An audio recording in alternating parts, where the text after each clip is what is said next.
सुप्रभातं भ्राता भगिनी। सुप्रभातं दीदी। किं सर्वे छात्राः कुशलं सन्ति वा? आं दीदी। कुशलं। प्रथमतः वयम् एकं क्रीडां करिष्यामः।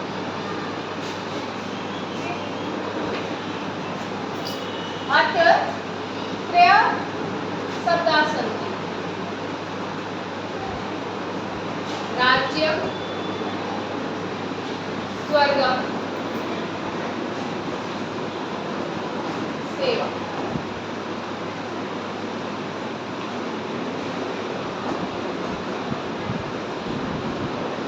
विष्णुप्रिया वदतु। सेवा किमर्थं? सेवा परधर्म। सेवा परमो धर्म। सेवा परमो धर्म। इसका मतलब क्या है कि सेवा ही सबसे बड़ा धर्म है। क्या है? सेवा ही सबसे बड़ा धर्म है। धर्म है। आप लोगों ने रामायण की कथा पढ़ी है ना? हम लोग सीरियल भी देखे हैं रामायण का, है ना? तो उसमें हनुमान जी कौन थे? राम भक्त। तो वो राम की भक्ति किस प्रकार करते थे? वो कुछ उसके बदले लेते थे? नहीं, वो निस्वार्थ भाव से सेवा करते थे, है ना? राम जी कितने भाई थे? शुभम? राम के तीन भाई। ठीक है? कौन कौन थे? राम, लक्ष्मण, शत्रुघ्न। ठीक है?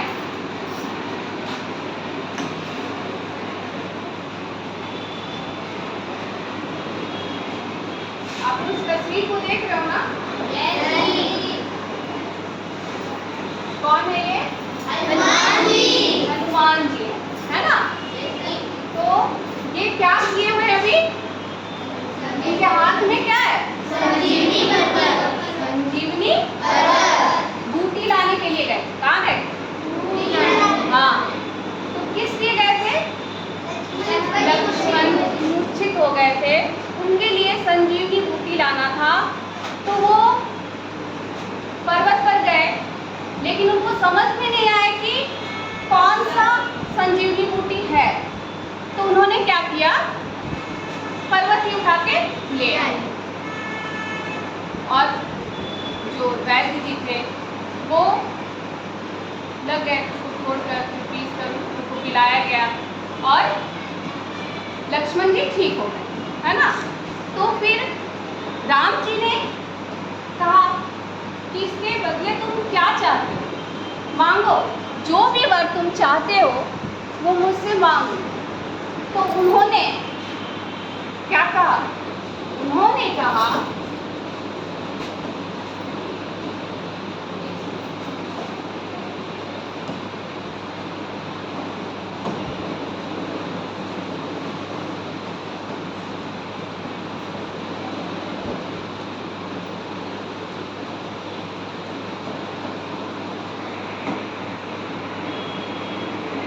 हम लोग पढ़ेंगे, ठीक है? सुभाषित के रूप में। सु मतलब क्या होता है? सु मतलब सुंदर। सु मतलब सुंदर। और भाषित मतलब वचन, बोली। क्या? वचन। हमारी वचन जो कैसी होनी चाहिए? मधुर होनी चाहिए, सुंदर होनी चाहिए। कैसी होनी चाहिए? मधुर होनी चाहिए। चलिए सब बोले। नात्वहं कामये राज्यं, न स्वर्गं न पुनर्भवम्, कामये दुःखतप्तानां,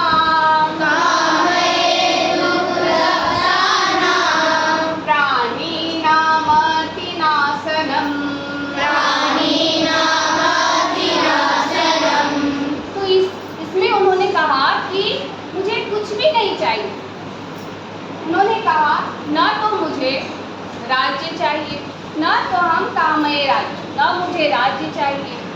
ना ही स्वर्ग चाहिए और ना ही मोक्ष चाहिए। मोक्ष मतलब क्या?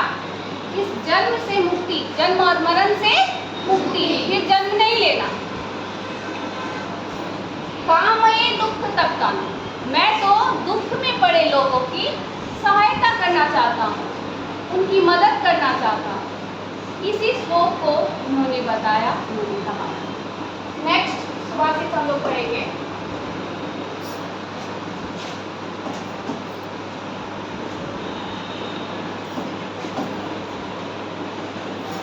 छायामणयस्य कुर्वन्ति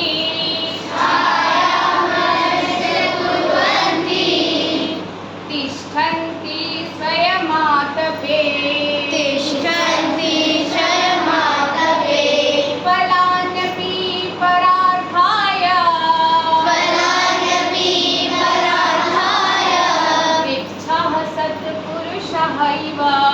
वृक्षः सत्पुरुषः इव।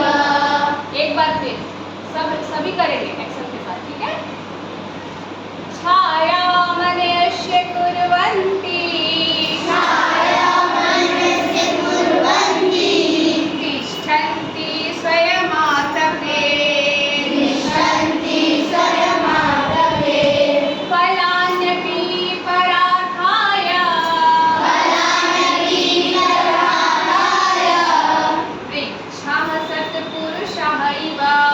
वृक्षः सत्पुरुषः इव। वृक्षः सत्पुरुषः इव। इसका मतलब समझ में आ रहा है आप लोगों को? एक्शन के साथ करते तो समझ में आ रहा है ना? क्या समझ में आ रहा है कि छाया मनुष्य कुर्वन्ति, छाया अन्य लोगों के लिए करते हैं, और तिष्ठन्ति स्वयमात्, तिष्ठन्ति मतलब क्या? खड़े हो। स्वयं धूप में, कड़ी धूप हो, वर्षा हो, कुछ भी हो, पेड़ जो है वो खड़े रहता है ना, देखते हैं हम लोग। और फलान्यपि परार्थाय, फल भी जो है वो दूसरों के लिए, अपने लिए फल स्वयं खाता है क्या? वृक्ष खाते हैं? नहीं। नदियाँ जो अपना जल है पीती है खुद? नहीं। तो ये प्रकृति जो है हमें क्या सिखाती है? क्या सिखाती है? दूसरों की मदद करना, दूसरों की सेवा करना, दूसरे के लिए जीने के लिए बताती है ना? मान लो आपके घर में कोई बुजुर्ग होंगे, है ना? तो हमें क्या करना चाहिए? उनकी सेवा करनी चाहिए ना?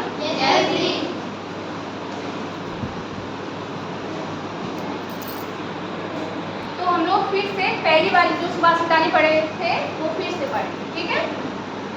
चलिए बोलना है, ठीक है? न त्वहं कामये राज्यं न स्वर्गं न पुनर्भवम् कामये दुःखतप्तानां